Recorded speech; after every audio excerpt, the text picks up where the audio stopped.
Great good morning, everyone. It is a beautiful Tuesday, August 12th, 2025.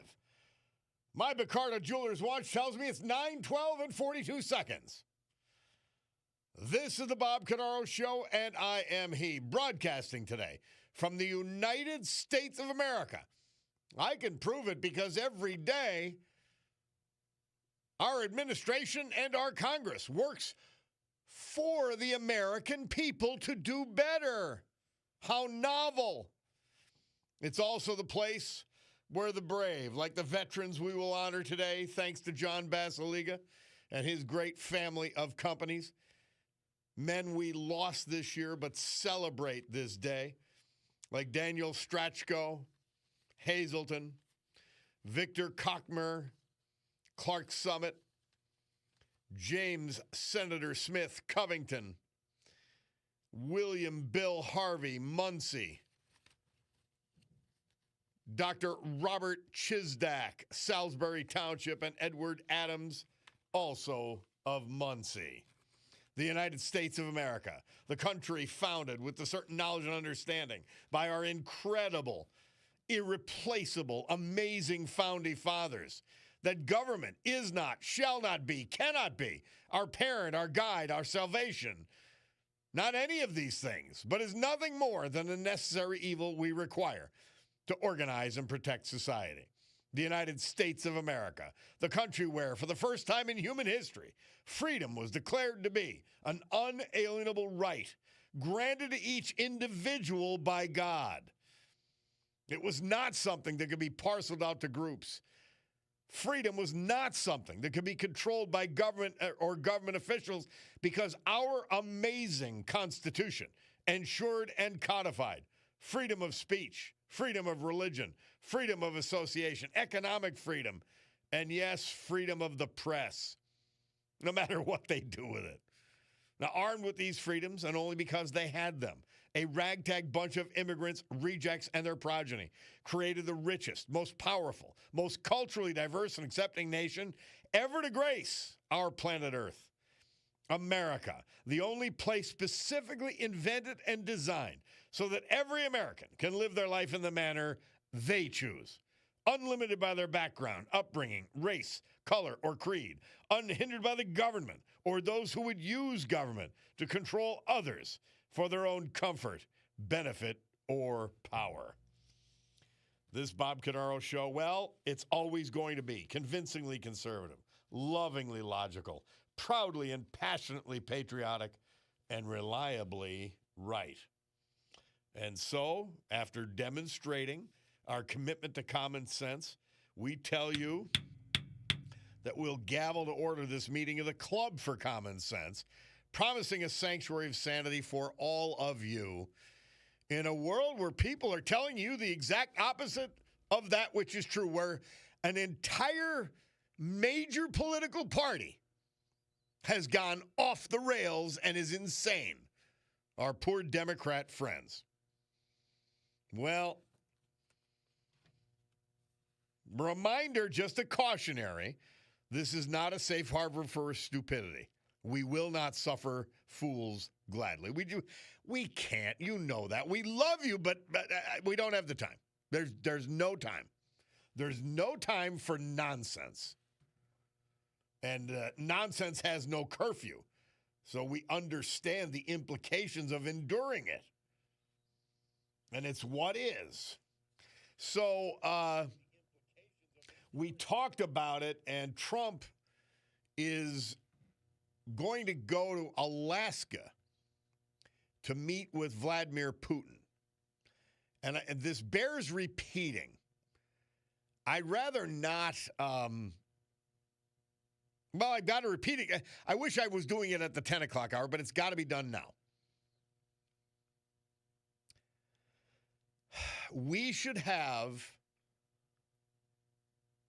if it wasn't for the elites and the lunatic Democrats and the establishment, we should have, who are getting paid off by the Red Chinese, our educational institutions, major corporations, you name it, they're getting paid off by the Red Chinese. And so they favor the Chinese, but we still need a boogeyman, according to them. We need a false boogeyman to take attention off of the threat that the Red Chinese are to this country. Not only do they own millions of acres of land strategically situated near a number of our military bases and other sensitive sites, they are in the middle because they fund it. They're in the middle of a vast majority of our research. And we're finding their Confederates and spies all the time. And by the way, we weren't looking in the last 4 years. Because Biden was bought and paid for by the Red Chinese. Not only through his son Hunter, but remember that between the vice presidency and the presidency, Joe Biden, through the University of Pennsylvania, which received, $50 million from the Red Chinese to establish this Joe Biden fake policy institute, or I don't even remember what they called it. And he received a salary of over $700,000 a year, where he had to show up twice a month at Penn. And then, on top of that, because his son still had extensive dealings through Joe Biden with the Red Chinese, they were sharing offices with the Red Chinese in Washington, D.C. It's like, how do you make this up? You couldn't make it up if it wasn't true. You'd say, no, it's too ridiculous. So the Biden family got tens of millions of dollars from the Red Chinese. Basically his sole support between the vice presidency and the presidency was the Red Chinese, laundered through the University of Pennsylvania, another problem child. Victor Davis Hanson didn't mention them, but they're as bad as any of them, and that's my alma mater. Now we're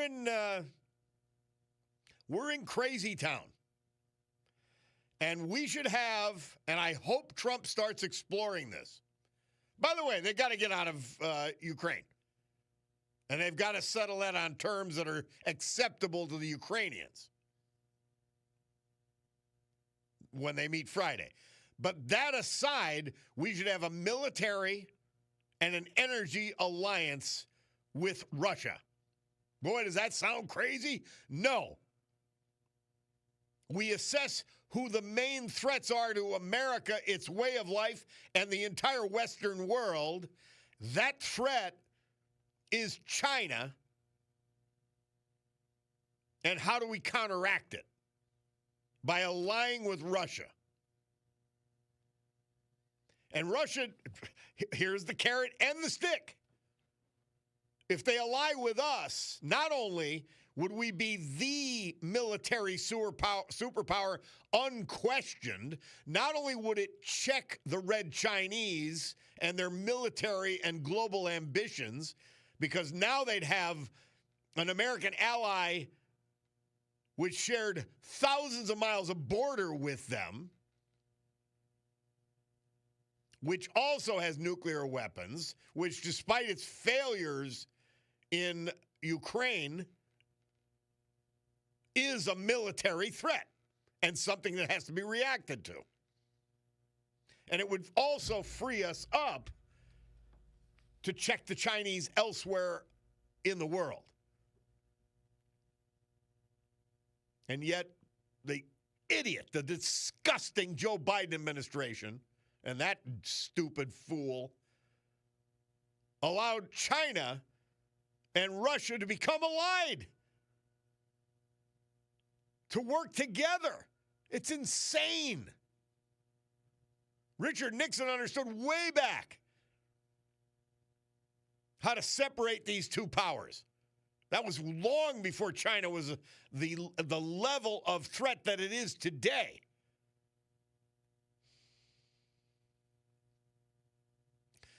It's quite an issue, but I hope Trump makes the steps to normalize relations with Russia, letting them know that hey, sky's the limit once you get out of Ukraine.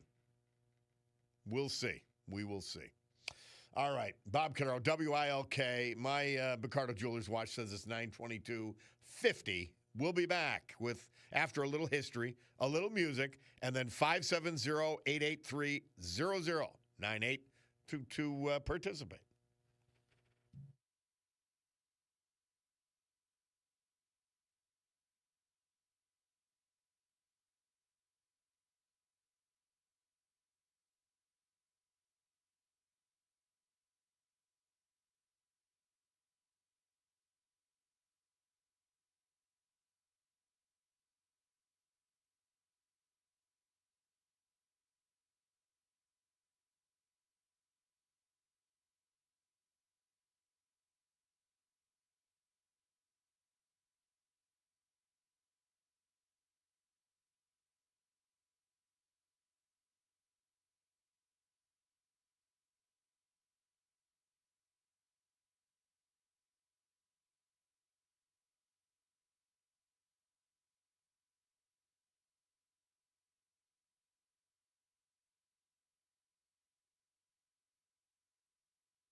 Murph tells us Buddy Holly and the Crickets. They debuted on the charts with their first hit single, Not long after release, we played it within the last couple of weeks.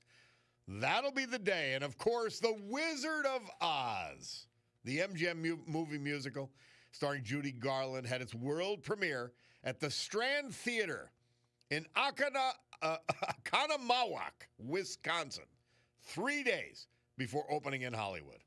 Isn't that amazing?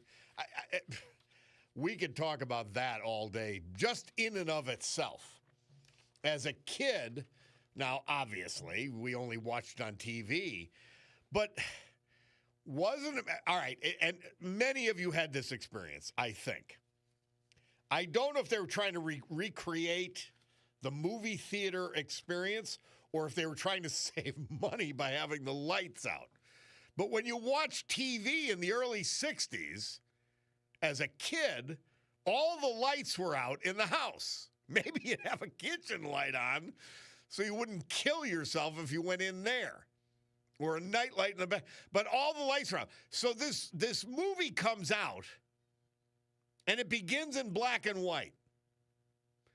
And if you remember, after the tornado scene, she comes out, gets out of her bed and gets out of the house, and it's in living color like you never saw before in your life. Even on the TV. Amazing. And so The Wizard of Oz was part of any child who grew up in the 60s, it was part of our lives. Part and parcel of our lives. And obviously great lessons from that movie. You know, you've already got what you need is the basic lesson. And this eternal search for something that you think you need is not what you need. Just a great movie. Hey, back to, I played that opening, and we'll play it occasionally because it's Victor Davis Hanson, just one of the wisest observers out there. And somebody texted, hey, Bob, heard your opening monologue about the colleges. Let me tell you, it's not just Yale and Harvard. 2 of my kids go to Wilkes, and in the last 3 months, I had arguments with them against capitalism, democracy, American exceptionalism, and immigration. Not to mention arguments about trans rights and DEI. And surprise, surprise, every one of their views is the most radical view you've ever heard from any leftist. Well, first of all, my sympathies that your kids are being miseducated at Wilkes. What's going on, Wilkes? Really? I hear the same thing about the University of Scranton. It's supposed to be a Catholic school. King's College, I have not heard anything about that.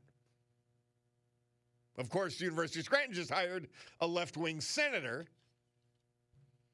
Bobby Casey has many fine qualities. If he stays out of politics and policy and his voting record, he could actually be a big plus for the university. If he brings that left-wing lunatic radicalism, which ended his career, to the table, well, you're going to have more miseducated kids. Somebody texting, good morning, Bob, the voice of reason and understanding. Well, I like to think so. I don't know if Cutie thinks so, but I do. Continuing, someone told me that Odyssey was bought by George Soros, so I checked it. He's the major contributor to keeping that organization together. I noticed the 12 to 3 show is leaning more left, and unfortunately 3 to 6 is not talking much about politics. It seems you're the only one that has been able to keep your show intact and say it the way it is. The 6 to 9 show is outrageous, so I have now officially just listened 9 to noon from show. I'm going to disagree with you. First of all, the morning show has a lot of good information. And they're very, very nice people. I'm telling you that. The politics and the political views expressed on the show are pure insanity. Sue is, I don't know, middle of the road. She doesn't particularly like Trump, which probably colors some of her views. But I think she's very sensible, and I love her show. I listen all the time. Rob O'Donnell's as conservative as I am. the 3-6. And so, I respectfully disagree with some of your contentions. But I appreciate you listening to me. But anyway, yes, the Soros Group is the largest shareholder in the station group that we are a part of, Odyssey, Audacy. We'll see. I got to say, and I was told by my bosses, hey, this is not about ideology, and I haven't been fired yet. And they really came into prominence with us, this company, last fall. So they're right. They've lived up to their promise. I'm still here. So we'll see. Anyway,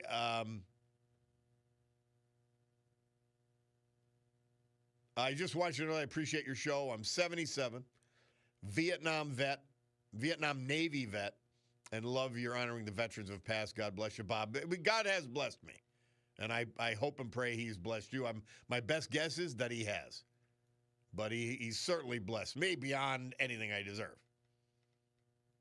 And so, and I get to hang around with you today, and this huge and growing dysfunctional family.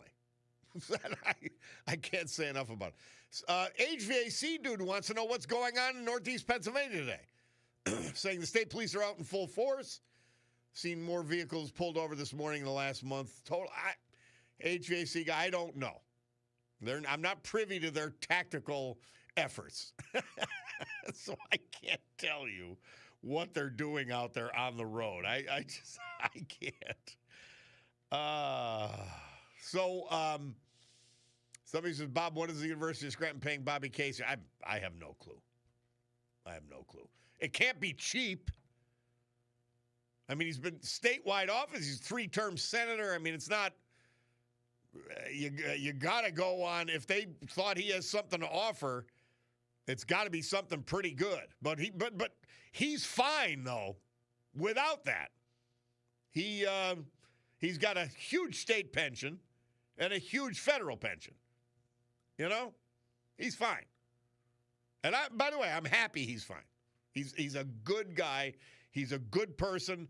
Somehow, he just got on the wrong track and started voting like a lunatic and speaking like one. Instead of him changing Washington, Washington changed him. That's what happened to Bobby Kennedy. That's what happened to Matt Cartwright. They went to Washington pretty normal. Things I disagree with because they're Democrats. And then went completely insane. I don't know why. Maybe just the overwhelming forces. But they followed instead of led. And that was their ultimate demise because it took time for the people to realize it. Hey, we don't have leaders here. We've got followers. Somebody said, and I haven't seen this or become aware of it. They said, I saw that Nexstar is going to buy Tegna, which would mean all our TV stations will be owned by one company. Is that legal? Well, they'll have to, when these, I don't know if it's happening, but when these type of purchases happen, there are antitrust reasons they would not be able to own 3 stations in this market. They might actually get rid of BRE and YOU and keep NEP and hopefully make it normal. Right now, it's a left-wing lunacy. And I don't, it's just infected with that left-wing lunacy, Channel 16. They still do many things well. I mean, we love their weather, and it can't get better than that. But, yeah, we'll see what that happens. I'll actually have to, that's something that I will actually look up. I really will. Carpenter here, he says, what were they smoking when they came up with flying monkeys with bellhop uniforms? Yeah. Meaning on the Wizard of Oz, I know. They had their drugs back then too. But it made the show great. All right, we're going to take a break. Bob Cordaro, WILK. We will return.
Our Veteran Tribute today brought to you by John Basiliga and Basiliga Hospitality, one of his great companies. Well, there's another great company, too.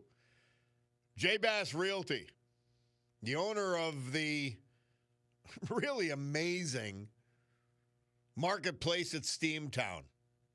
Talk about varied service from medical to Social Security to a post office to an amazing aquarium to Boscov's to a great bookstore to Crunch Fitness.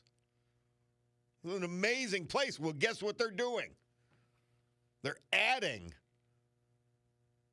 a miniature Reading Terminal Market, 20 vendors plus. Big event this Saturday to open it up and kick it all off. This Saturday, the 16th, Marketplace of Steamtown. Daniel Strachko. He was 75 when he passed August 3rd. He was from Hazleton. He was born in Hazleton. Prior to retirement, he was employed as a pro specialist at Lowe's Home Improvement.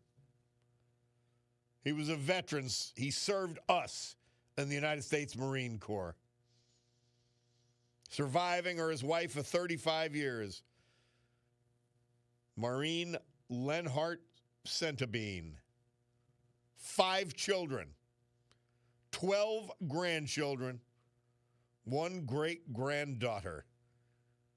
Daniel Strachko. Victor Kochmer. I think I'm pronouncing it right. It's Kochmer. He was from Clark Summit. He died August 1st after a long battle with dementia. The saddest things, you die for your family twice. Vic was predeceased by his beloved wife of nearly 53 years, Sheila Heffron Kochmer, and by his son John. Tragedy. Survived by his daughter, his son. Vic was devoted to his family, and some of his happiest moments were spent with his 6 grandchildren. Raised on the family farm, Vic graduated from Tunkhannock High School. He then earned his culinary degree from Culinary Institute of America in New Haven, Connecticut. He proudly served us in the U.S. Army before returning to the culinary world, working in renowned kitchens across the country from Pebble Beach to Chicago to the Adirondack Mountains. In addition to his skills as chef, Renaissance man, Vic was licensed pilot and a flight instructor for both airplanes and helicopters. After leaving the aviation industry in the late 70s, he and his wife Sheila ran several successful businesses together and later enjoyed fruitful careers in executive recruiting before retiring. He was vibrant and open-hearted. He connected with people of all walks of life, whether sharing stories with a Fortune 500 executive or chatting with the mechanic who kept his tractors running. He was a genuine, quiet presence who put everyone at ease. Victor Kochmer. Our great veterans this hour brought to you by John Basiliga and the still improving and great marketplace at Steamtown. Storm Tracker 16 forecast from our guy, meteorologist Joe Snedeker. He says today mostly sunny, 88. Tonight partly cloudy down to 70. Wednesday, clouds with scattered thunderstorms likely, 86. Thursday partly sunny, 86. Well, Cutie, she's a hairstylist, okay? She always says, well, I don't know, I don't like to do men's hair. I don't do many men's hair. Cut, to cut style, whatever. And I have had the same hairstyle, I guess, since they stopped taking the bowl off my head when I was in grade school. The same part, the same everything. She says, you're fighting against the way your hair wants to grow. So I'm trying her deal. And I got to go for a haircut today. I'm trying her deal. I don't like it. So I don't know. We've had this continued battle. I'm not that much to look at anyway, so it's not like it's a big deal. But I don't know. I don't know how you guys are. I don't want to feel my hair or think about it once I'm done in the morning. Once you take care of it, and then you're done. If you go in a pool, okay, you finger comb and you're done. But we'll see. I don't know who's going to win this battle. I'm very defiant on the old hairstyle, but we'll see. Hey, Jack from Florida checking in. He says, good morning, Bob. My wife and I blew through northeastern Pennsylvania over the weekend, and we're getting a car wheel alignment today. What is with the roads? Jack says, as a college consultant of higher education for several decades, the college stuff goes back years. We're just finding out the depth of it, meaning the left-wing indoctrination. Jack says, my daughter went to a well-known private college in Boston. When she was ready to graduate, they said she was short of credit, but with the right donation, they're sure they can come up with the credit to allow her to graduate with her class. They're all products of what we find going on now. Yeah, it's a disgrace. Some of the dumbest people on the planet are teaching at our colleges. Think of the protesters at Columbia. You think of Mamdani, the Democrat candidate for mayor of New York. His father is a complete fool. And he raised a complete fool. He indoctrinated a complete fool. Quite amazing. Somebody takes him. Bob, you'll be around a while as long as you have good ratings. Colbert was canceled not because of Trump, but because Colbert was losing $40 million a year and his ratings were in the toilet. And that is true. Because the executives at CBS were, you know what I mean? Like, they were fine with left-wing stupidity and an ignoramus in the form of Stephen Colbert until they realized, how much money can we lose?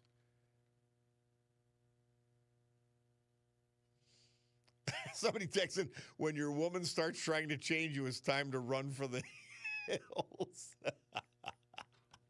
No. She's cute. She's trying to do the best for me. She is. Hey, Democrats doing what they do best is the title of something our man Gene Fisher sent in. God almighty.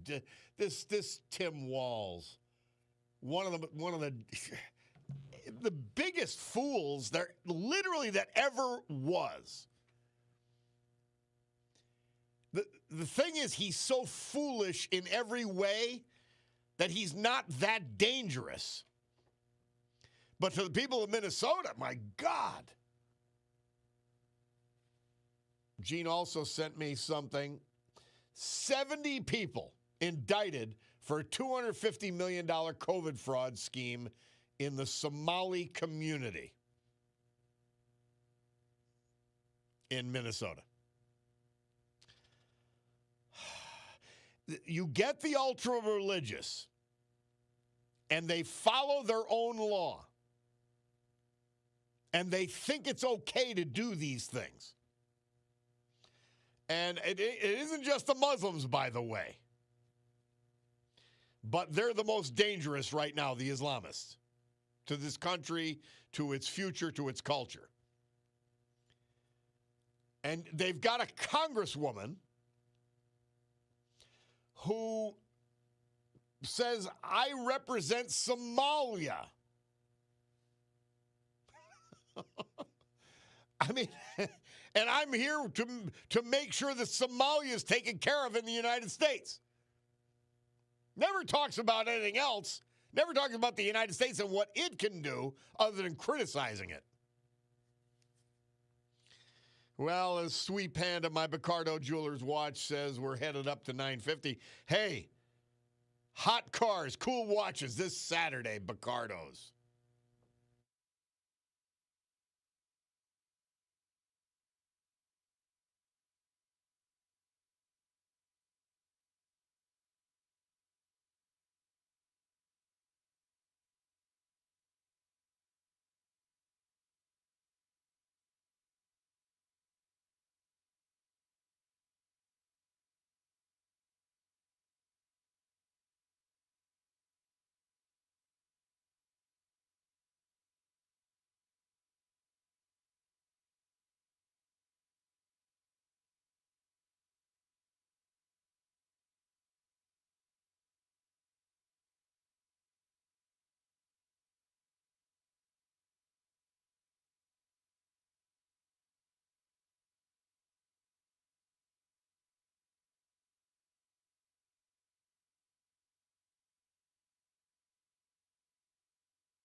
This date, 1958, the Crests recorded their hit 16 Candles, and then IBM introduced its first personal computer, the Model 5150, at a press conference in New York. Of course, they were to be surpassed by everybody else.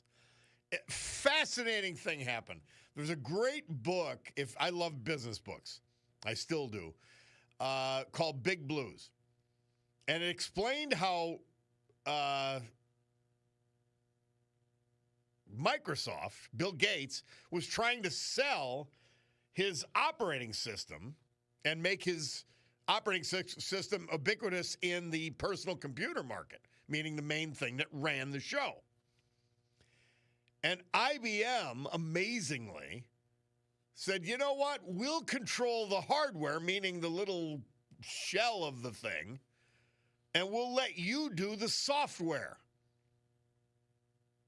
And Microsoft became a multi-trillion-dollar company, and IBM missed the entire personal computer thing because, as we know, the money was not made in the shell. It was made in the operating system. Fascinating stuff. Big Blues was the book. Did I mention the Crest? They recorded their hit 16 Candles this date, 1958. Did I mention that? I may have. Rodney texted in, Bob, morning, Bob, LTS, trying to get that Trey Gowdy look for my haircut. Maybe that's what Cutie's trying to do. I don't know. And it's funny because it comes on the heels of Cutie having me eat this fruit that I'm allergic to. You know, we thought we had a little curly situation going on there. I'm not sure. We'll see. Well, it's yet to be seen between these two instances. All right.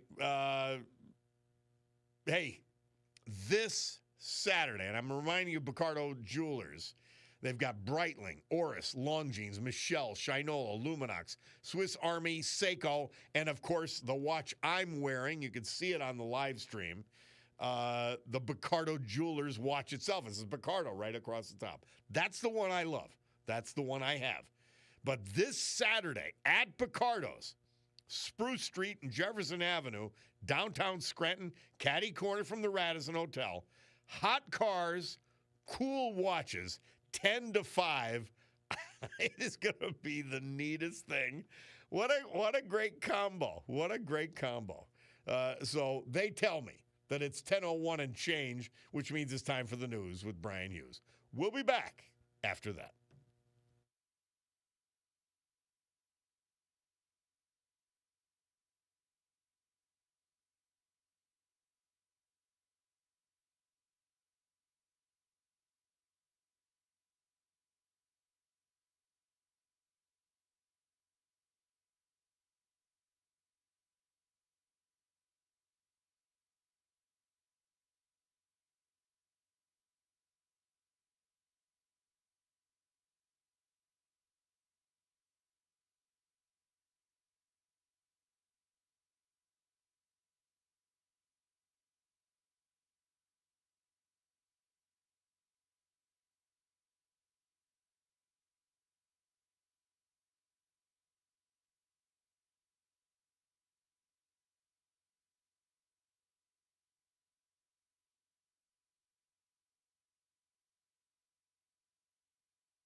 Great good morning, everyone.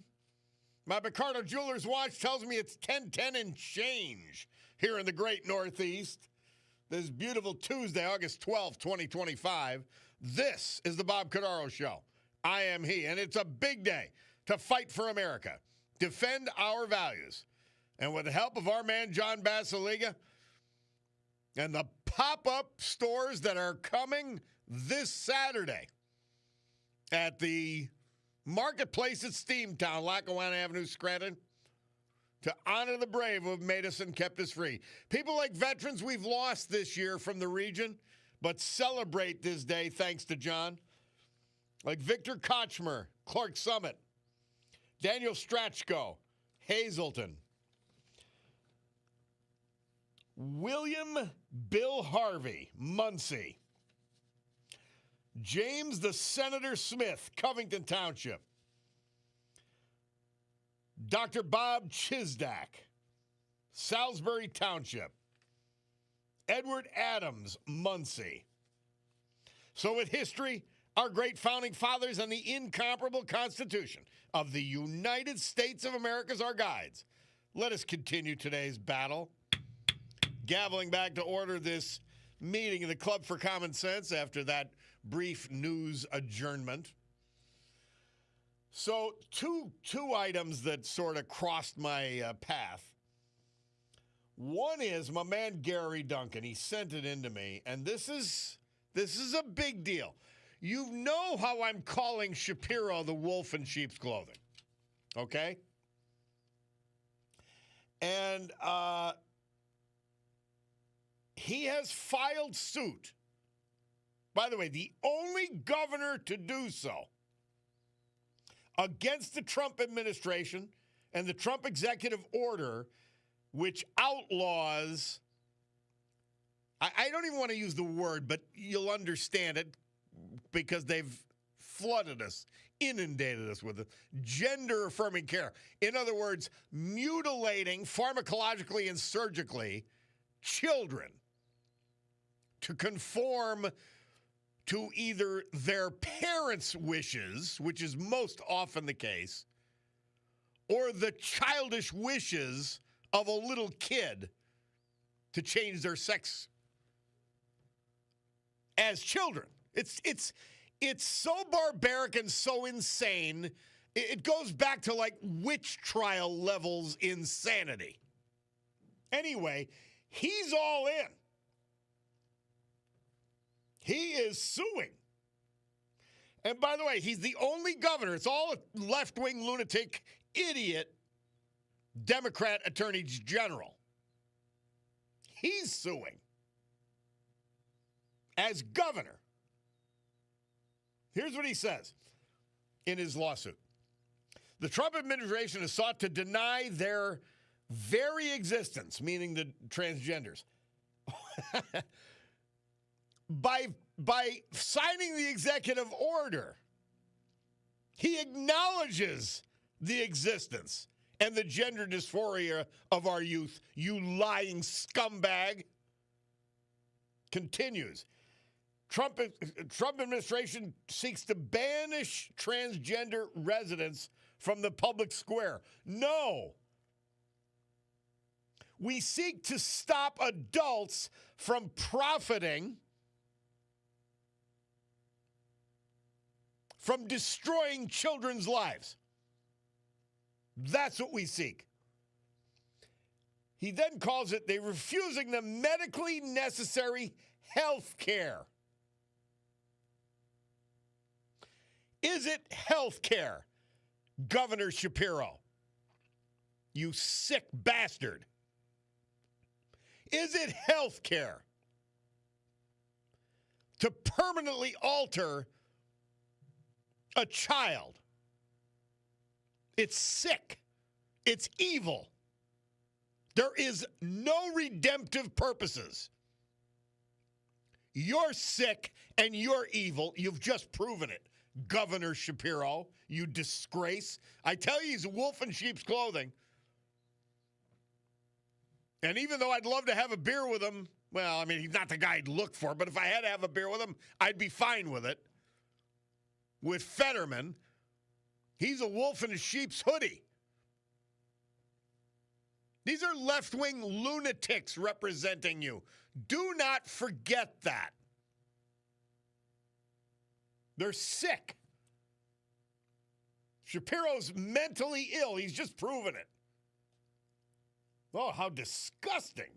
How disgusting can you get? Now, switching to a completely different subject, which we do often here, well, which you would do in any discussion, right? They're talking about, there was a Senate hearing. Rosemary Brown conducted it. Took place at Valley View High School. Now, it's an issue that's coming to a theater near you because they're proposed for Luzerne County and Lackawanna County. Now, I don't want you to... These are not the massive job creators, except in the construction, that you would think they are. They take a lot of people to run one of these AI facilities. Takes a lot of money. It's a huge investment. Amazon wants to do it. Another really solid company wants to do it in Luzerne County. Now, the only thing I would say is this, that they have to have their own power plant. That's what Trump came up with, and it's a brilliant idea because the current grid cannot handle it. And there'll be all kinds of disruptions and increases in prices. So each one of these facilities, this is what I would ask if I was the community. If you supply all of your own electricity, all of your own power, go ahead and build it. But that's going to have to be the condition.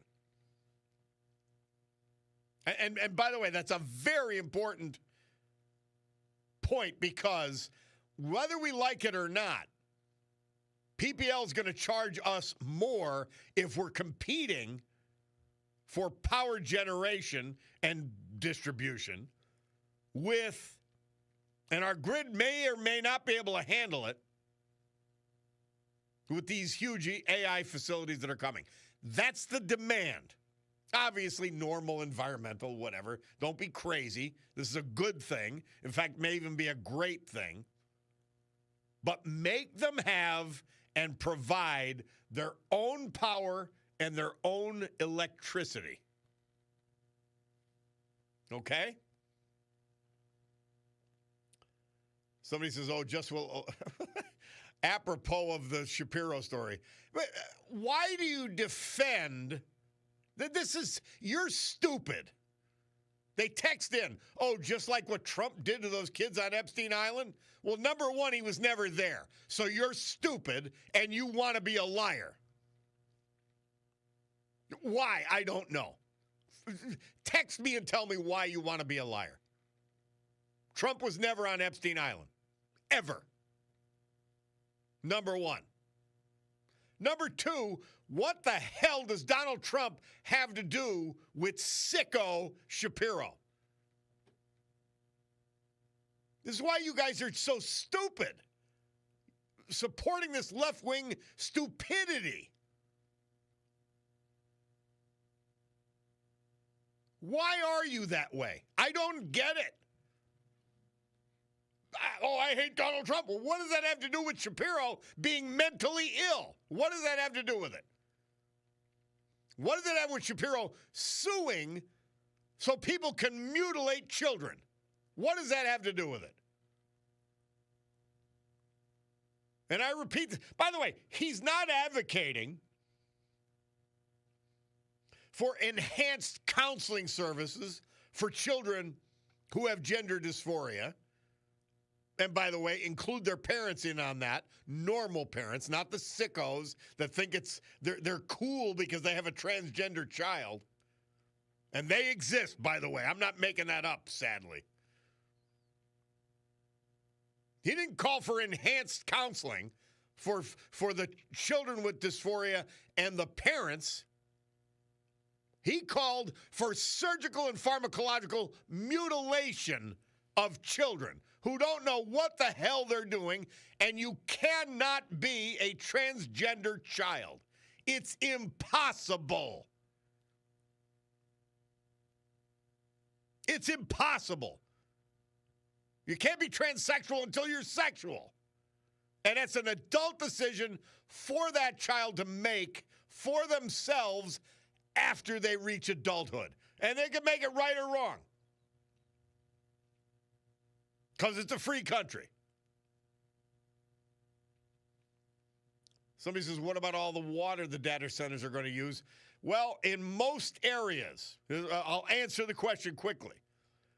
In most areas of northeast Pennsylvania, you've got mine water galore, like 30 billion gallons of it.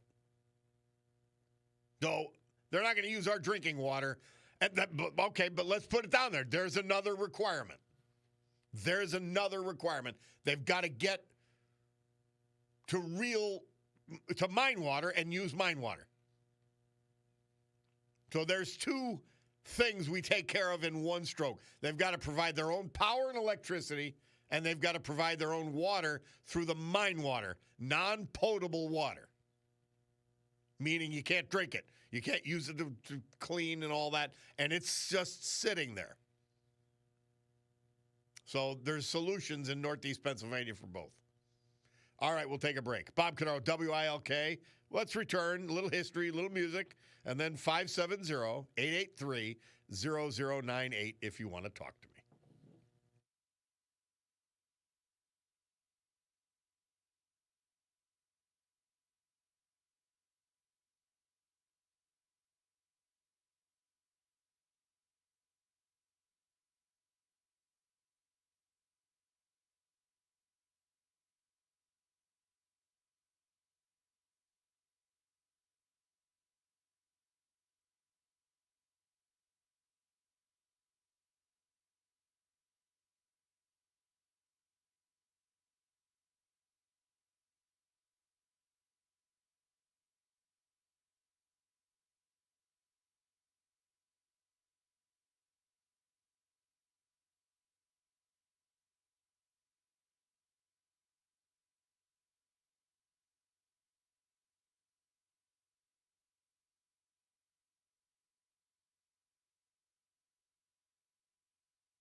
The Ronettes.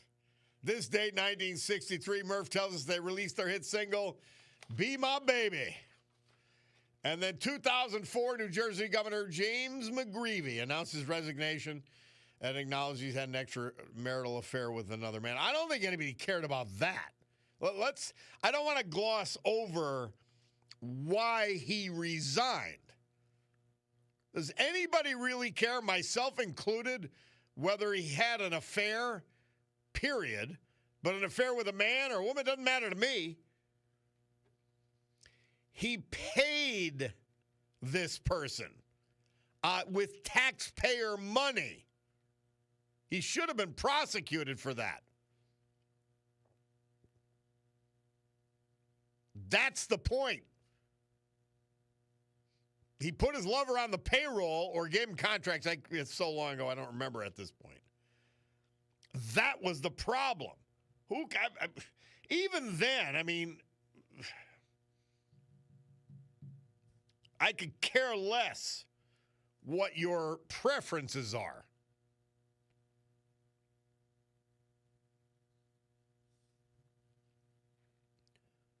But he had to resign. And he so again, it's how news and history and whatever, it's how these things get glossed over.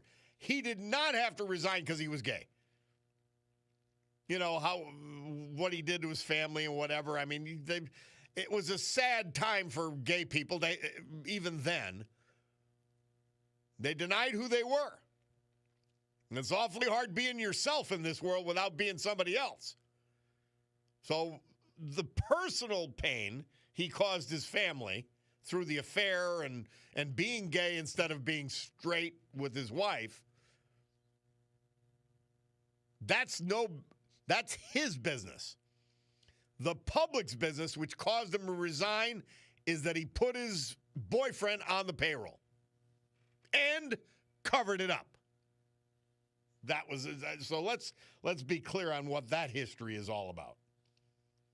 All right, we're back. Somebody texted in, not somebody, Lorenzo texted in about the mine water. They tried to use it in Kingston. But no, it's not too acidic to use. It's being used at the Marywood University School of Architecture already for 10, 15, maybe 15, at least 15 years at this point. It was used in a project, I can't remember, it was at Butler Township, I forget. Another project as well. So there may have been a peculiar problem in Kingston with acidity, which, by the way, doesn't take much to filter out, even if you needed to. But my Uncle Jim Savico, sort of a genius in his own way. We used to always think of him as the professor on Gilligan's Island. Jim Savico came up with this mine water usage.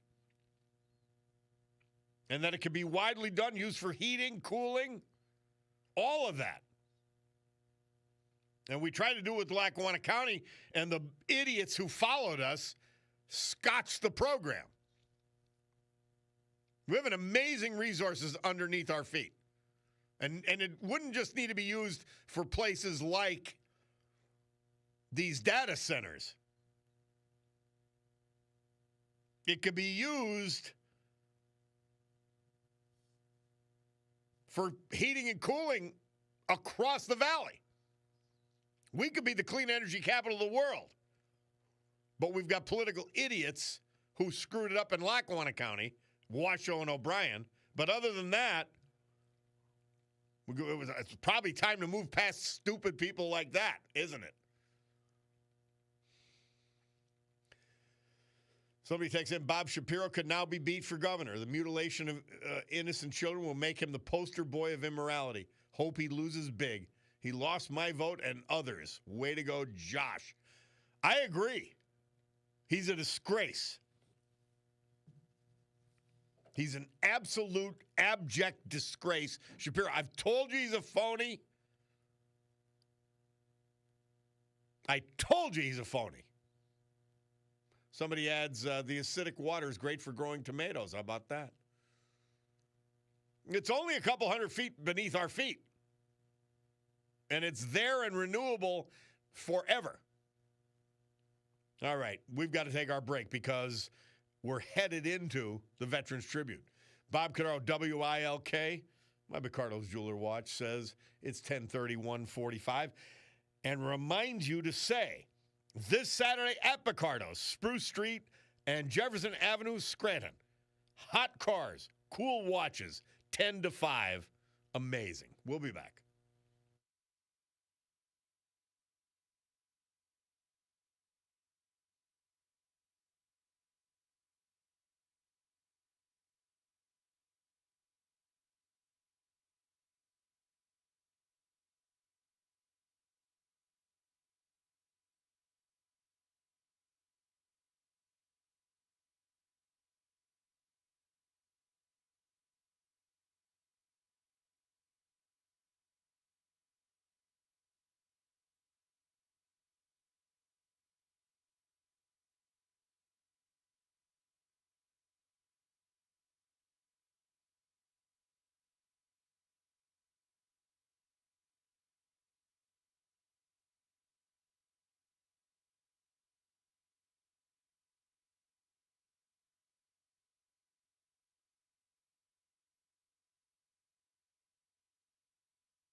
This hour's Veterans Tribute and every hour's Veterans Tribute. This day's Veterans Tributes and every day's Veterans Tribute. Brought to you by our man, John Basiliga.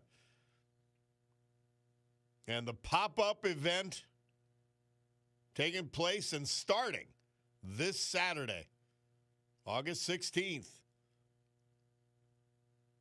at the Great Marketplace at Steamtown. The Bloomsburg Legion says, what is a veteran? As a compliment to what Sam Elliott just read. A veteran, whether active duty, discharged, retired, or reserve, is someone who, at one point in his or her life, wrote a blank check made payable to the United States of America for an amount up to and including his or her life. That is honor. And there are way too many people in this country today who no longer understand that fact. Well, two who did and made that commitment. Bill Harvey. He was 81. He was from Muncie. We lost him July 28th. He was born in Leominster, Massachusetts. Grew up in Altona, Indiana, and was a graduate of Garrett High School there, class of 62. After graduation, he joined the Air Force and served in Vietnam. retiring from active duty in 1983. After retirement, he went on to graduate from Marywood University right here in Scranton and Dunmore, Pennsylvania.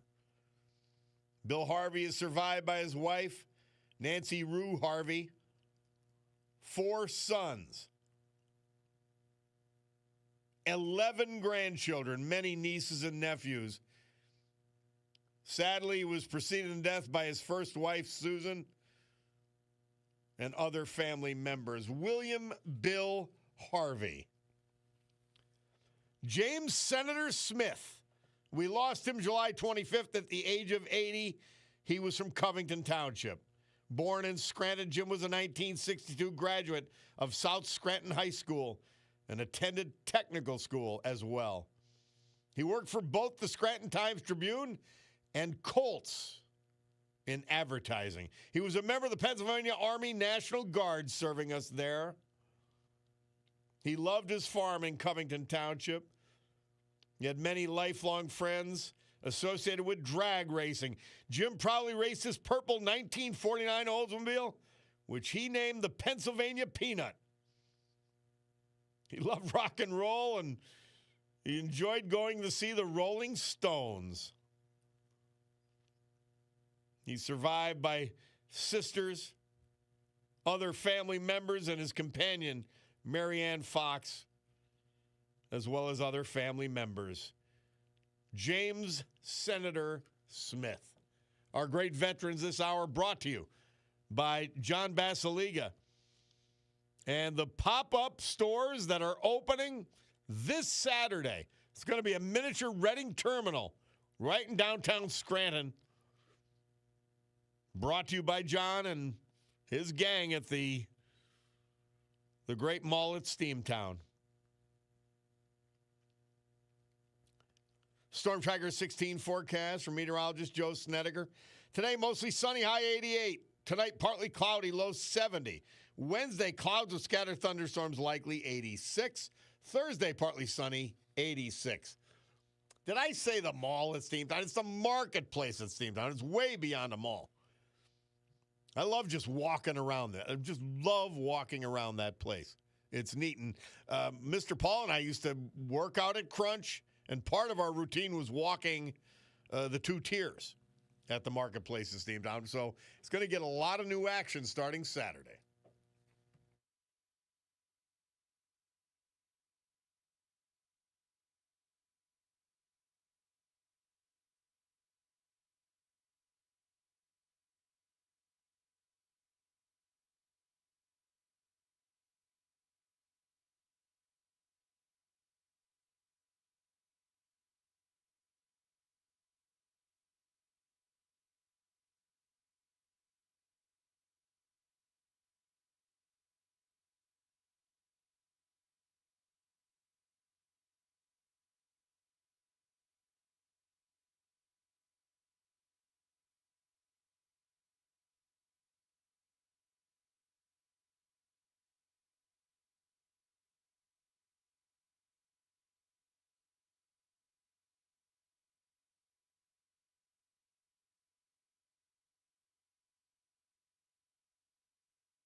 What a great song.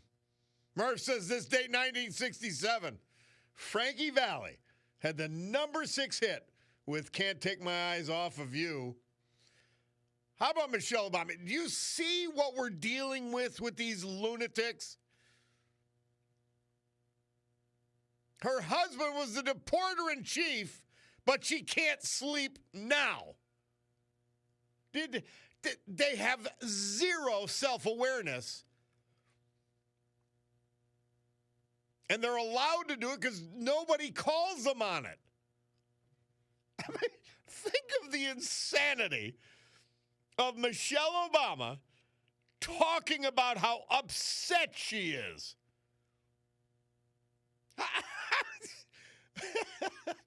She's so upset about indiscriminate deportation. 100,000 people so far, by the way. Her husband deported 3 million. He put children in cages. I don't know where else you were going to put them, by the way. They weren't cages. They were fenced-in areas. Like, what is the matter with these people? Seriously, there's something incredibly wrong. Like the phoniness, the entire philosophy based on lies. Rich McHale says, just saying Michelle Obama keeps me up at night and not in a good way. I mean, think of the insanity it takes. Think of the chutzpah. Think of the coyotes, the nerve, the mental illness it takes for her to make that statement. So when I tell you they deny fact, truth, and reality, she just proved it again there. Just crazy. She's a crazy person. You couldn't be anything other than mentally ill, like Josh Shapiro, fighting and calling mutilation of children health care. My God. Yeah, and Rich McHale texted in at the right time. That's his cousin, Frankie Valli. Still with us, baby. All right, we got to take a break. Bob Cordaro, WILK, will return.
That's the Hollies. They had their third top 10 hit. This date, 1967, Murph says. Carrie Ann, it was number 9. And here's a guy that sees pretty much number 1 in our heart, Clive from Mountaintop. Clive, how are you, my man? Are you there? All is well. Good. Yeah. After that buildup, you had to be there. Thanks. Mr. Shapiro, he apparently has a lot of people snookered. Yep. But, a leopard never loses its spots. He's a progressive through and through. And in his quest to become the first Jewish American president, he's trying to be everything to everybody. But I don't think it's going to work. But who knows what's going to happen in 2028. But I think he's got a lock on being reelected because not enough people in Pennsylvania see through him for what he is. Our job, though, Clive, is to see that they do see through him. And he's benefiting. He's benefiting from Trump policies, from Dave McCormick's push for AI and energy.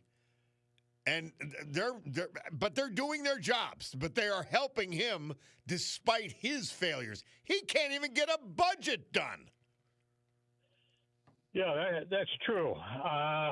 He is benefiting from what Trump and the Republicans and McCormick are doing, and he can't get a budget passed. But this guy, he's a chameleon. He's got a flag for every occasion. And I truly hope that people see through him. But I think he'll get reelected next year because the Republicans, Mastriano is a disaster. There's no hope there. Well, Stacey Garrity may be the candidate. She's a good candidate. But you're right. I mean, he's going to have more money than God, only because God chooses not to have money. And he's got this fake facade of a moderate. Like a can-do Democrat. Well, unfortunately, right now there's no such thing. But yeah, he's got the image that he has created. Do you know how we're spending? I think it's some crazy multi-million-dollar figure. He's got a 21-person image team, and boy, have they been doing their job on the taxpayers' dime. Yeah, I saw that, and it's sad. It's unfortunate that there's no competition on the Republican side next year. Stacey Garrity, yes, I know Stacey. I served in the military with her. She would give him a run for the money, but once again, I think this guy's just got too many people snookered. Well, I always look back at this. You have you could look back in political history. And a Bill Clinton coming from nowhere, for example. Not a chance in hell. He made that horrid speech at the 1988 Democrat convention. Nobody gave him a chance. All the bimbo eruptions and everything else. He ends up being a 2-term president of the United States. These things happen, but I know what you're saying. Well, you're right. Time will tell. Unfortunately, don't cut the Democrats out. They're going to win 2 governorships this year, Virginia and New Jersey. Yeah, and that's unfortunate. But of course, those are blue states. And what a shame, though. Winsome Sears is an amazing person, a great candidate. But yeah, they're going to revert to form, unfortunately. Yes, this lady Spangenberger, she's of the same ilk as the previous governor. Abortion up to and including the time of birth. So it's going to be a reversal, unfortunately, in Virginia. Yep. But I think I've infused you've infused me with some realism. I'm no longer a cockeyed optimist, and I've infused you, I hope, with some optimism. Well, let's say minute amount. I know you're trying, but I know you're trying. But I'm a tough nut to crack in that regard. Clive, thank you, my friend. Always a pleasure. Thank- Good to hear from you Take again. care. All right. All right. Somebody texts in, Bob LTS. I can't believe what Michelle Obama said. What a phony. I always got the feeling that she was sticking it to America, not a true American. She hates America. They continue. They will say and do anything to destroy Trump. It was proven by her husband. Shame on them. Yeah, they would use the intelligence agencies of this country to undermine Donald Trump's candidacy and presidency. Somebody texts in, Bob, you were right about this fraud governor, Josh Shapiro.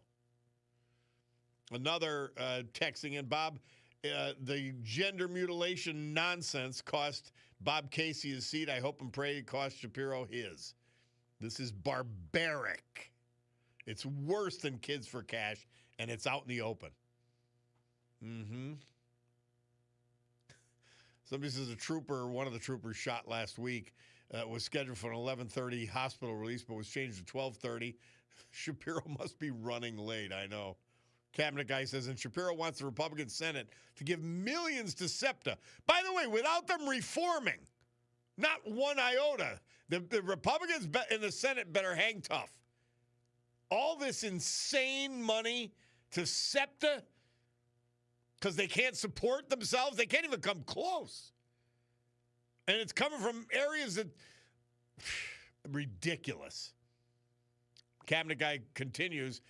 He's buying votes for his union buddies. His government union buddies, by the way. He's no friend of the actual working man. He is not. Be very clear on that.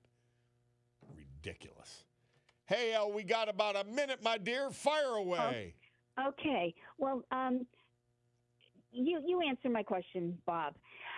Isn't the main job of the governor to first do a budget before he's allowing and allocating money to like transportation and other bills? Well, how can you that's do in a his bill? That's in his budget proposal to steal from the taxpayers from the rest of the Commonwealth to service SEPTA and the Philadelphia region. But my question is this. I've never heard of anybody doing it in this order. I've always been taught that you do the budget and then you allocate after the budget's done.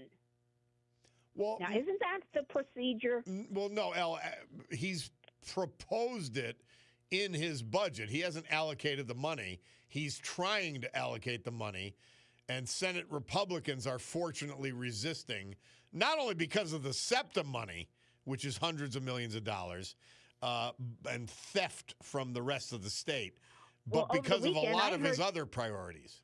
Over the weekend, I heard two Democrats on TV saying we need the budget done, not to be trying to pass these bills. And I thought that was the whole order. I thought that the whole order is you turn your budget in, it gets approved, then you worry about the bills and allocating money from that point on. Well, your budget determines how you allocate the money. Yeah, I know. So why isn't he doing the budget before he's trying to allocate the money is my question. I don't know that he's trying to allocate money without a budget. You can't. You're right. You can't do it. I'm not sure what you heard or look at. You have two Democrats talking about the state budget. They're going to be lying. So who knows what they said? I can't vouch for what they said, El. They're probably two left-wing lunatics. Well, they were two Democrats saying well, we need the budget done. We don't need to worry about the bills. Well, that answers your question. They're two Democrats. They don't know what the hell they're talking about, and they're lying. It's an entire political party right now that is based on lies. That's who they are. It's totally ridiculous. I'm all for Stacey. I love that girl. She's great. And she's done a fantastic job being the state treasurer, and that's why she got voted back in. And I heard she got more votes than anybody has ever gotten. Well, and when she originally won, she was the only Republican to be elected statewide that year. So she's a great, unique candidate. I know. I think she's fantastic person. I love her bio. I mean, everything about this girl. Amen. She's fantastic. I would love to see her as governor. Amen. Love to do it. Thank you, Elle. Appreciate it, my dear. Thank you. Always a Thanks. pleasure. We've got to go for the hour because my Picardo jeweler's watch tells me it's 11:01:37. And they also remind me, well, in addition to selling Breitling, Oris, Longines, Michelle, Shinola, Luminox, Swiss Army, Seiko, and my very own Picardo watch, this Saturday, 10 to 5, hot cars, cool watches at Picardo's. It's going to be great. They're going to have all kinds of cars. They already have all kinds of washes. It's going to be a great event. Spruce Street, Jefferson Avenue, Scranton, catty corner from the Radisson. We'll be back after the news.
Great good morning, everyone.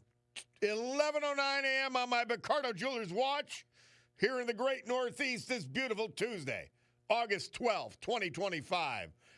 This is the Bob Cordaro Show.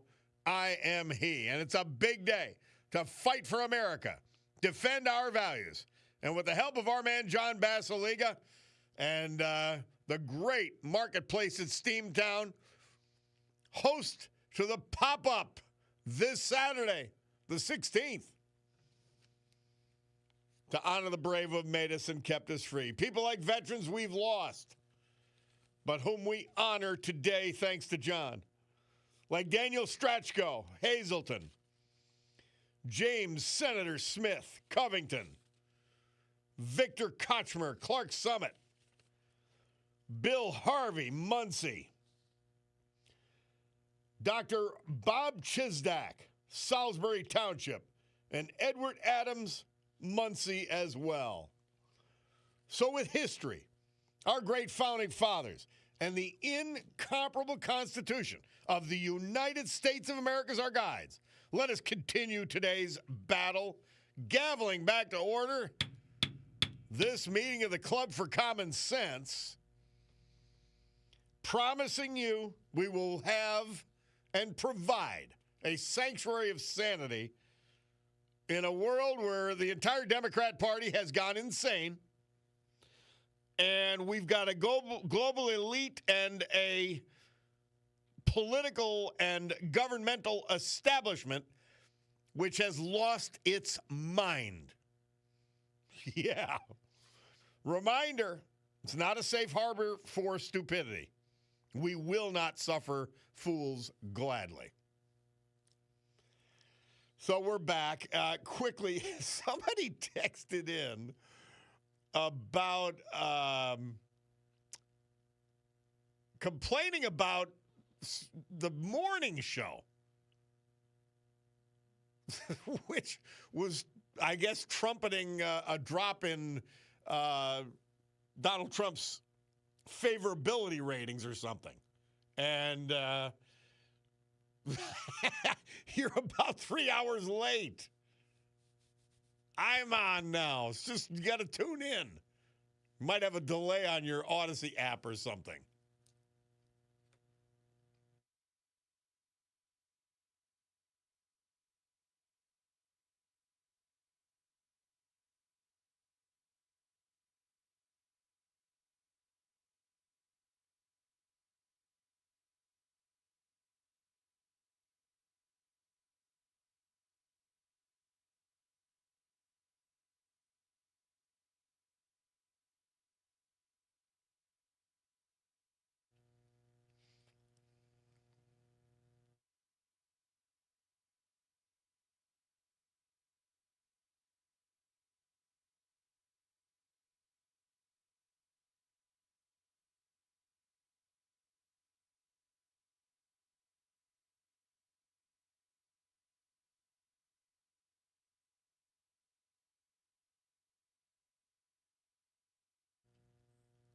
Well, the man who mostly made that happen, he gets the credit in my book 100%, is Brian Kelly, former U.S. attorney for the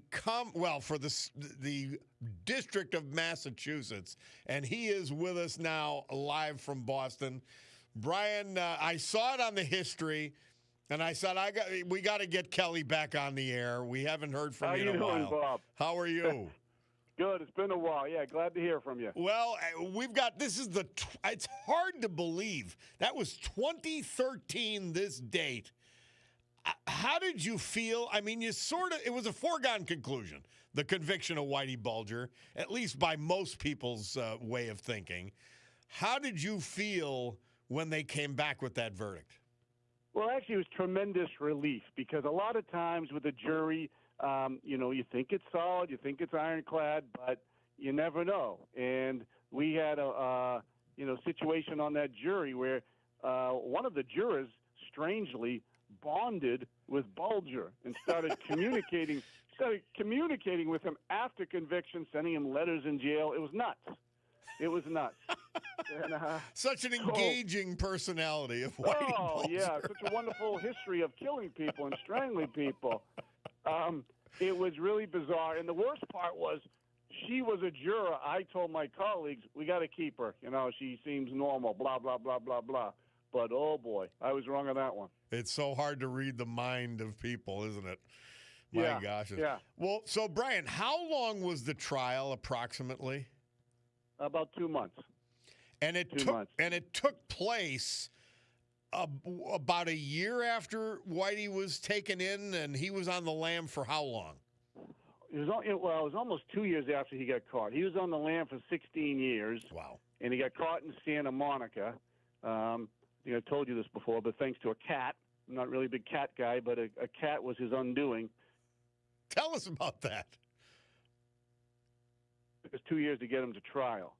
And the cat only became relevant because the former Miss Iceland was doing her winters in Now you skipped out a little bit on us. You skipped out on us a little bit there, Brian. Go ahead. Continue that. Oh, sorry. Come back to it. So, anyway, the former Miss Iceland befriended Bulger's girlfriend in Santa Monica over some cat, and that's what led to their capture. Because when she saw it on 60 Minutes, she said, "Oh, that's Charlie and Susie. I remember the cat." Of all things, that's insane. He was hiding in plain sight, basically. Yeah, he was out in Santa Monica, and the guy who was the manager of his apartment facility, when he was told who the FBI wanted to arrest, he said, "I'm not helping," because he was from Boston. He was worried what that meant to help. Yeah. But they told him there was a reward, and the next thing you know, he was helping. Brian Kelly's our guest. He's former U.S. Attorney for the District of Massachusetts. He was the lead counsel in the team that convicted Whitey Bulger this date, 2013. Brian Kelly, tell us, you were also a part of probably the biggest scandal in FBI history, certainly close to it, that Whitey Bulger, while being disguised as an informant, a confidential informant, was actually benefiting and had an FBI agent protecting him. Tell us about how you guys uncovered that. Yeah, well, that was part of the story in many ways, because that's how Bulger was able to run amok for 30 years. It wasn't that he was just so smart and a great criminal, which he was, but he had, federal protection in that he was an informant for the FBI, and he had corrupted his handler, who eventually went to jail. In fact, was convicted of aiding and abetting a murder in Florida. Went to a Florida state penitentiary. John Connolly did. And so when you're the top mob boss of one section of the city and the FBI is not lifting a finger to get you, that's an enormous advantage over your competitors. So Bulger, in many ways, cleverly used his FBI contacts to take out his competition, the Italian side of the equation in Boston. And Connolly et al. Were actually protecting him from people like the Massachusetts State Police. Yeah, they were compromising investigations and would tell him, hey, don't go talk to that guy, or don't use that phone, which is all you got to do to make sure he doesn't get wiretapped, which is usually your strongest evidence. And then, they usually have the most resources, so if they're not out there interviewing people and creating witnesses for you, it's tough to build a case. But fortunately, we benefited from really dedicated state police and a DEA agent who basically made the case for us. I mean, a prosecutor can't go out on the street and, make the case and interview witnesses and figure out things. They have to work with agents. So unless you have a dedicated group of agents, you're not making any cases. I'm talking with Brian Kelly, the lead counsel in the conviction of James Whitey Bulger 12 years ago today. Brian, yourself and Wyshak, who also shepherded and led this effort to uncover corruption in the FBI, that was quite a step. You worked with them every day, and now you had uncovered their corruption. Did you have a meeting with Wyshak and say, where you both said, we hate to do this, but we have to. There had to be some trepidation and concerns on your behalf when you ripped the cover off of this scandal. Well, initially it was just too ridiculous to contemplate. Like, I didn't believe it. Like, there's no way this guy's an informant. He's a homicidal maniac. Why would they have him as their informant? But as we peeled back the onion, it became quite clear that's exactly what he was. And the Bureau, at least in Boston, had a vested interest in, not being embarrassed by, this revelations. And so, yeah, it was a problem, but that's why we ended up working with the different agencies. There were a couple of FBI agents who helped us, but frankly, they probably had more internal trouble than we did. Sure. Because, we had access to the grand jury. We're a separate agency, and Fred's a very, very abrasive individual, so he didn't really care whose feathers he ruffled. Freddie Weissach, And, and so we just pursued it where the evidence led us, and boy, did it lead us to a terrible place. There was a point in this process where you had to present what you had discovered about the corruption of the FBI by Whitey Bulger, and you had to present it publicly to a judge, or was it done privately first? Well, Connolly was prosecuted first in Boston for obstructing justice, so a lot of it came out. And then, of course, his state prosecution for aiding and abetting a murder in Florida was all public. And then separately, there was an investigation that in dribs and drabs. John Durham, you may have heard of him. Yeah. John was looking at the FBI agent side of the house because we were so consumed with doing the Bulger case and all the permutations of that one. We also didn't have the time to go and prosecute Connolly. So we brought in a neutral prosecutor who was very skilled and experienced, John Durham, who eventually went on to do a probe down in D.C. that I'm sure you've heard about. Yeah. And the other problem was the family members of the victims. They sometimes, they were obviously angry at the FBI, and sometimes that anger came on to us as the prosecutors, and we're like, whoa, wait a minute, no, we're trying to get you justice. We're not part of what happened years ago, but it was a very complicated dance to do. Amazing stuff.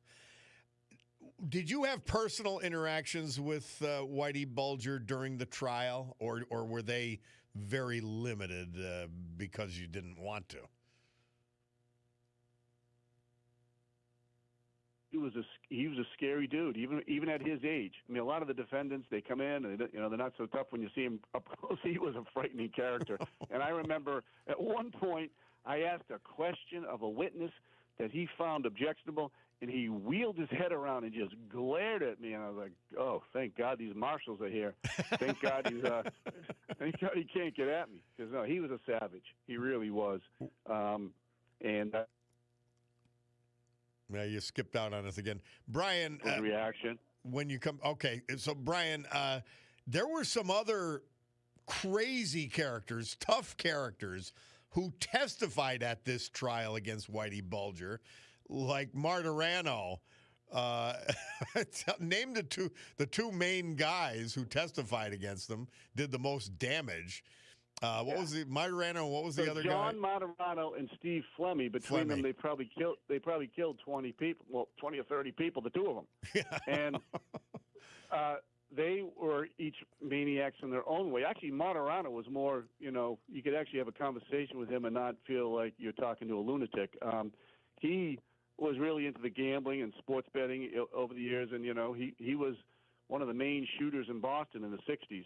And he went on the run years ago and was hiding in plain sight in Florida, hanging out at cops' bars and everything. So we eventually captured him, and he was sitting in the courtroom as all these proceedings took place, which was exposing Bulger and Flemmi as informants. And he's like, "All right, well, I would like to kill them, but I can't." And this is what he told us. I know I can't get at them, so I'm going to just testify against them. You can't rat on a rat. No one likes a rat, but I'm not a rat. These guys were ratting on me for 20 years. And, gave us one murder after another that had been unsolved.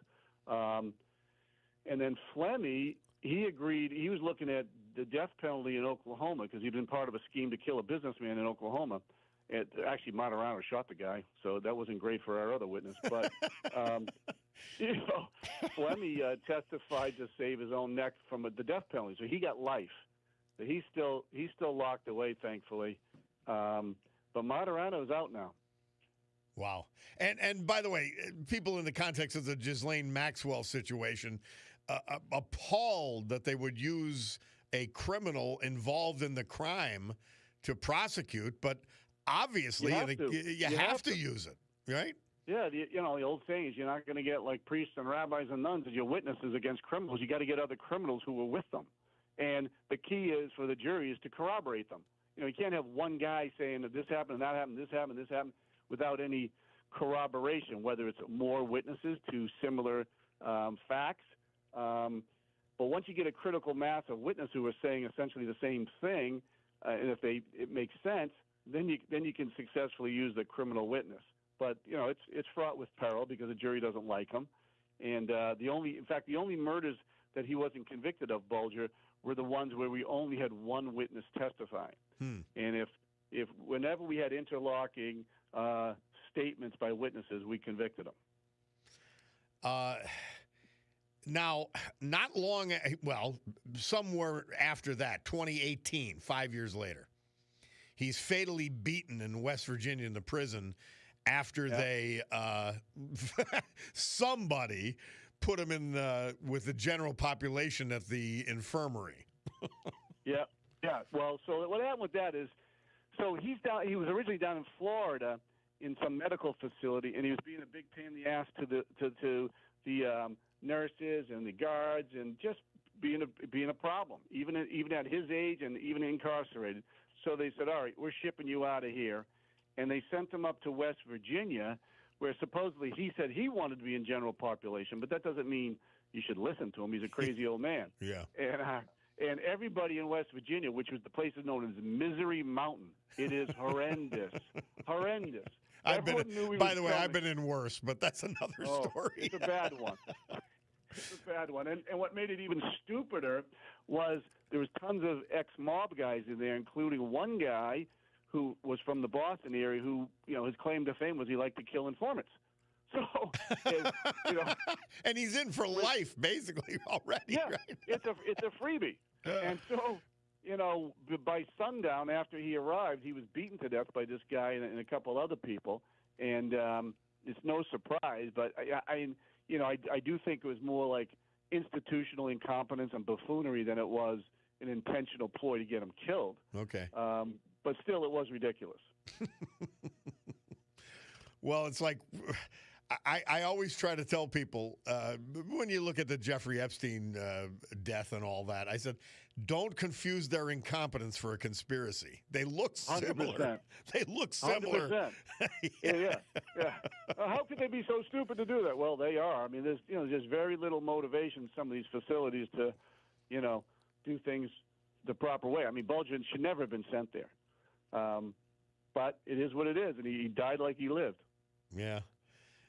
Brian Kelly, U.S. Attorney, lead counsel for the conviction of James Whitey Bulger.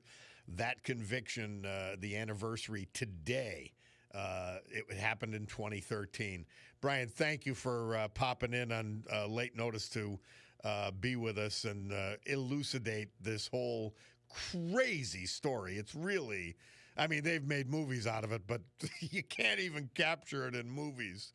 It's not. So, hey, listen, glad to do it, and I'll be down your way sometime this fall. We'll discuss this in person, Bob. We hope so. Brian Kelly, he's our federal lawyer expert. We'll be back after this. Take care. All right.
Our Veterans Tribute this hour and every hour, this day and every day.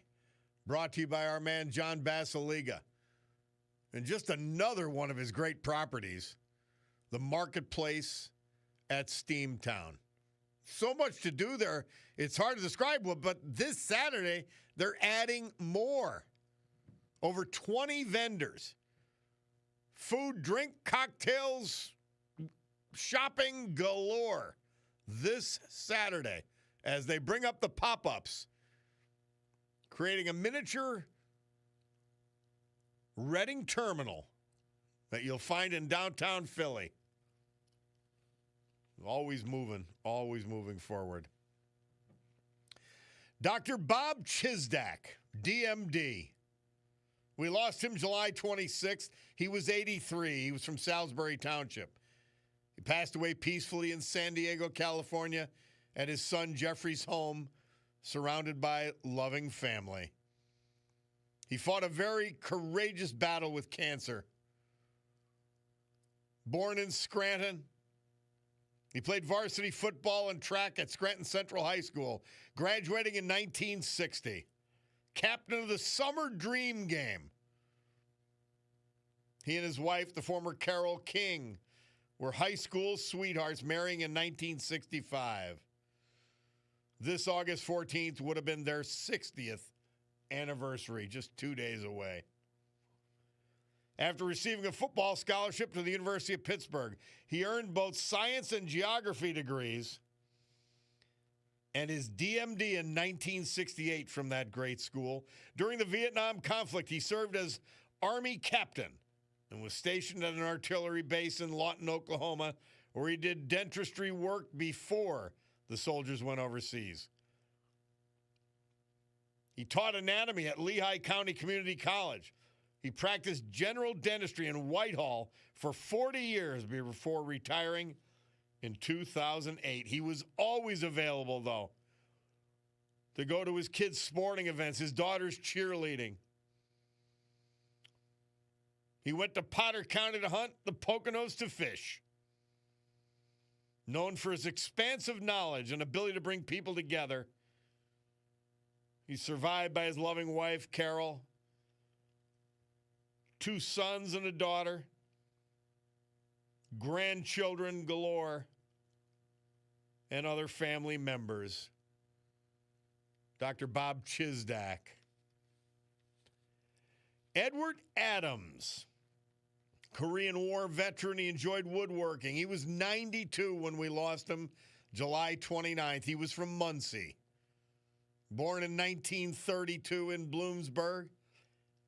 He married the former Audrey Kreischer, who preceded him in death back in 2011. They had celebrated 28 years of marriage at that point.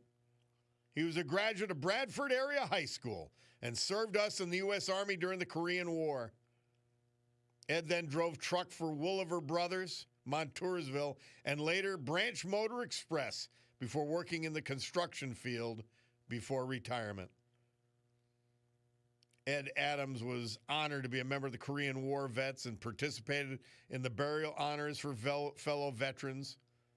Member of the Valley of Bloomsburg American Legion, Fort McClure VFW Post Bloomsburg, and the Muncie Valley Moose. Surviving are 5 children and their spouses, 3 stepchildren, 12 grandchildren, 18 great-grandchildren, and a slew of step-grand and step-great-grandchildren. He was predeceased by his second wife, Audrey, and a granddaughter, Melanie Powers. Edward Adams. Our great veterans this hour, brought to you by John Basiliga and the Marketplace at Steamtown, and it's great pop-up in the food court starting this Saturday. You don't want to miss it. Storm Tracker 16 forecast from meteorologist Joe Snedeker. Today, mostly sunny. It'll be about 88 degrees, 85 outside the studios as I speak. Tonight, partly cloudy, low 70. Wednesday, clouds with scattered thunderstorms, likely 86. Thursday, partly sunny, 86. All right.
Neil Diamond. Murph says this date, 1970. Who could believe it was that long? Oh, my gosh, has time flown. 55 years ago, he released his hit Cracklin' Rosie. This date, that year.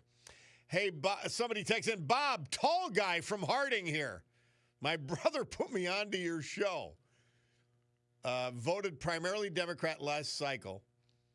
But I left that directionalist party in December, still waiting on doomsday to come based off of what the media told us then and is telling us now, all while watching my retirement funds grow under this administration. Keep fighting the good fight, and my brother told me to tell you ALTS. Always love the show. Back at you, tall guy.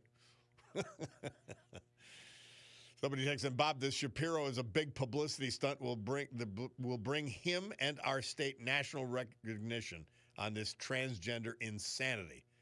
But it's going to make Shapiro look like a woke, insane fool, worse than McCreevy from, or no, they're not McGreevy from New Jersey, but whatever that silly transgender from Bud Light. Yeah, I'm with you. I don't know. Somebody texts in, Bob, did you talk about the low-income housing project plan for South Scranton? They're pushing us onto the radar. You should be talking about it. We do not need that. I did not talk about it. I did see it. It's a Hilltop Heights complex planned.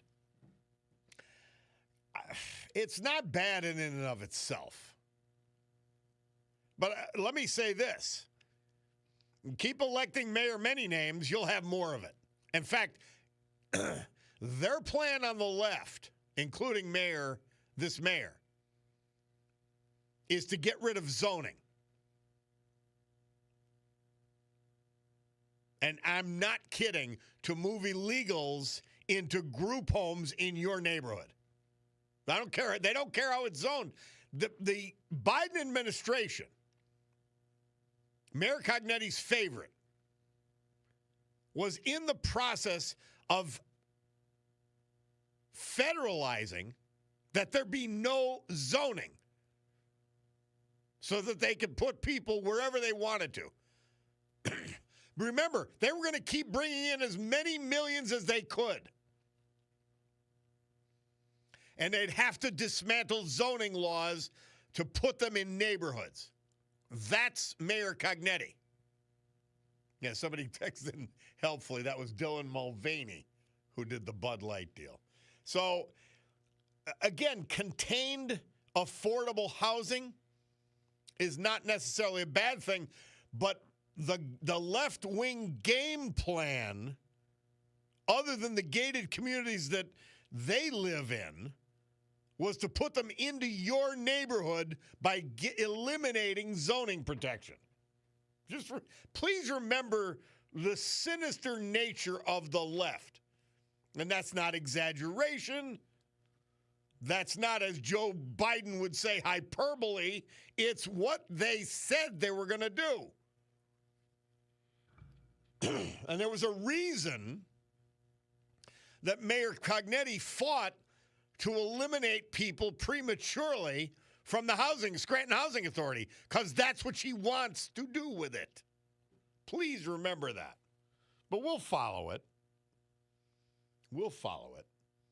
And it's what it is. By the way, a couple of positive things. The number of women volunteering for the armed services is at record levels.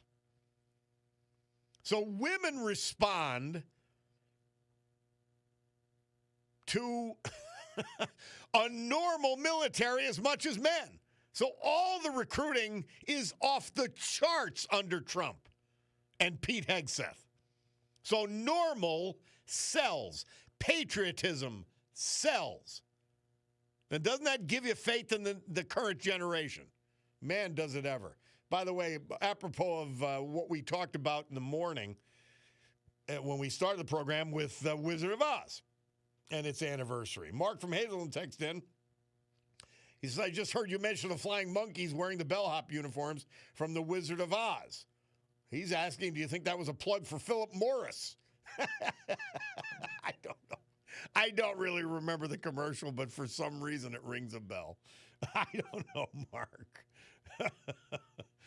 Oh, by the way, Mom Donnie, I'll talk about this more tomorrow because I've got some clips of my candidate, Curtis Sliwa, to play. He's actually doing a 5-borough against Trump tour. The 5 boroughs against Trump tour. You see what these people have? They have nothing. They have nothing. That's insane. He's running against Trump. What are you going to do for the people in New York? What are you going to do for the people in New York City? I hope and pray that this clown Mandami is exposed for what he is. And by the way, the D.C. situation. Trump, again, let's look at the Democrat Party as it is today and show you how sick it is. Now, you've got a crime problem. Let's forget about stats, by the way, because they're prosecuting someone who was cooking the stats, reducing the crimes in Washington, D.C. So let's please not go there with that lie. And you got a prosecutor who's reducing the level of charges to pretend there's no crime problem in Washington, D.C. But let us say the crime has been reduced. Let's just say that. What in God's name would you object to more help in reducing crime? You see the sickness? And then they're talking about, oh, it's a federal takeover.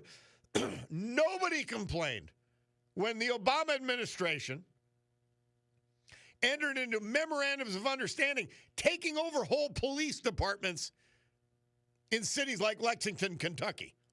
Nobody complained. The hypocrisy, the disgraceful hypocrisy of the left and the Democrat Party is beyond comprehension. It really is. Somebody texts in, Bob, it's amazing now. All normal, all honest, normal, common sense people, not just in PA, but all of the country now know the truth about Josh Shapiro. He will be exposed for the fraud he is over these transgender operations on our innocent children all over America and the world. Evil man, Josh Shapiro. He is so slick, he may not be exposed. Please remember this. Please remember this. Rich texts in an LTS. He says, Bob, they have enough low-income housing projects in the South Side. Mayor Cognetti wouldn't dream of putting one in her own neighborhood. Well, she doesn't live in Scranton, so so she doesn't have that worry.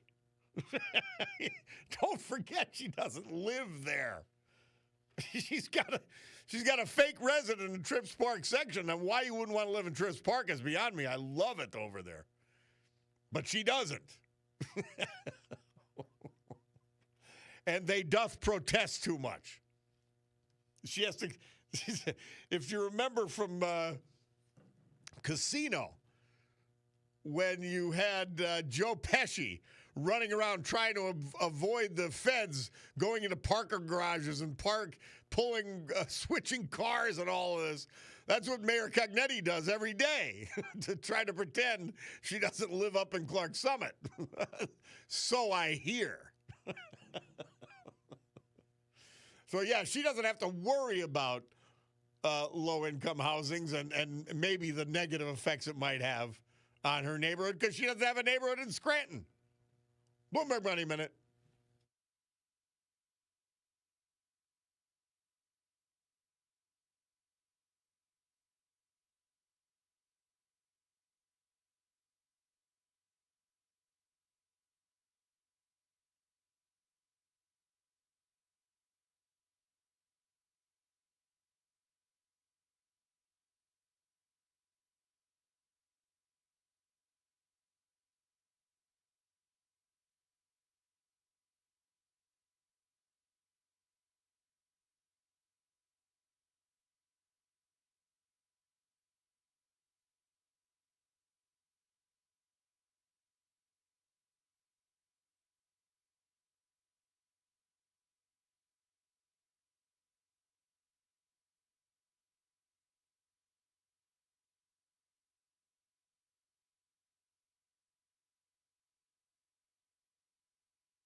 This date, 1949, guitarist, songwriter, singer, founding member of the band Dire Straits, Mark Knopfler, born Glasgow, Scotland. Murph picked Sultans of Swing because it was our prom theme. We love the song. Can't get enough of it. But I've got to talk over it. Hey, Slick. Slick tells me, please don't call Shapiro Slick because you'll give me a bad name. Slick. And by the way, Bob K texted in as well. He says, Bob, I know Slick. He'd be offended by you calling Shapiro Slick. Well, there's two kinds of slick. There's slick like sleazy and oily. And then there's your kind of slick, which is like cool. So you take the cool slick and don't worry about it. Jersey Devil checking in, by the way.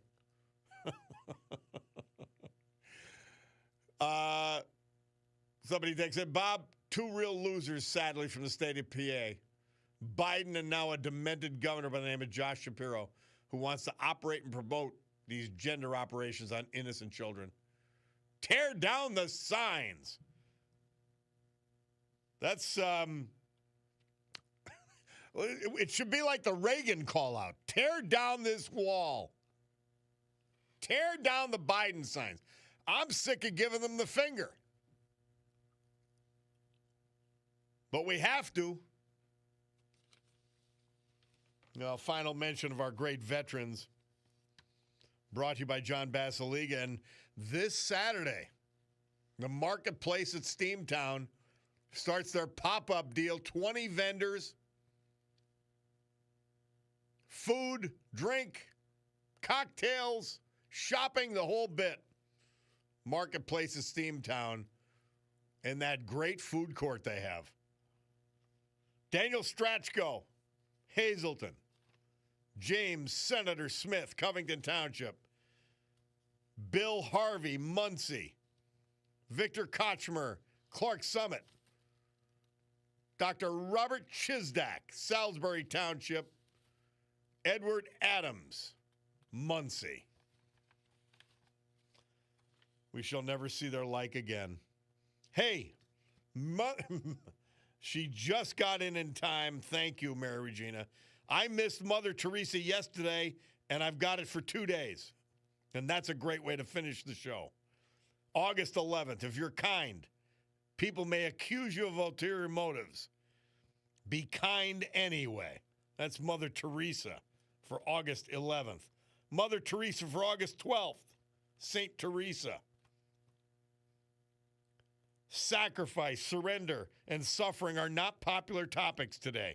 Our culture makes us believe that we can have it all, that we should demand our rights, that with the right technology, all pain and problems can be overcome.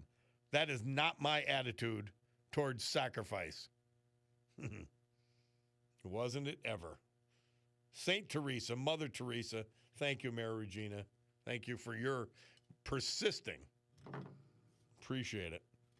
Guys, have a great afternoon. The Sue Henry Show next. The Rob O'Donnell Show after that. But for now, we've got to gavel to a close this meeting of the Club for Common Sense. Telling you, have a great afternoon. God willing, I'll be with you tomorrow morning, 9 a.m. We'll be back on the attack, I promise you. Have a great afternoon.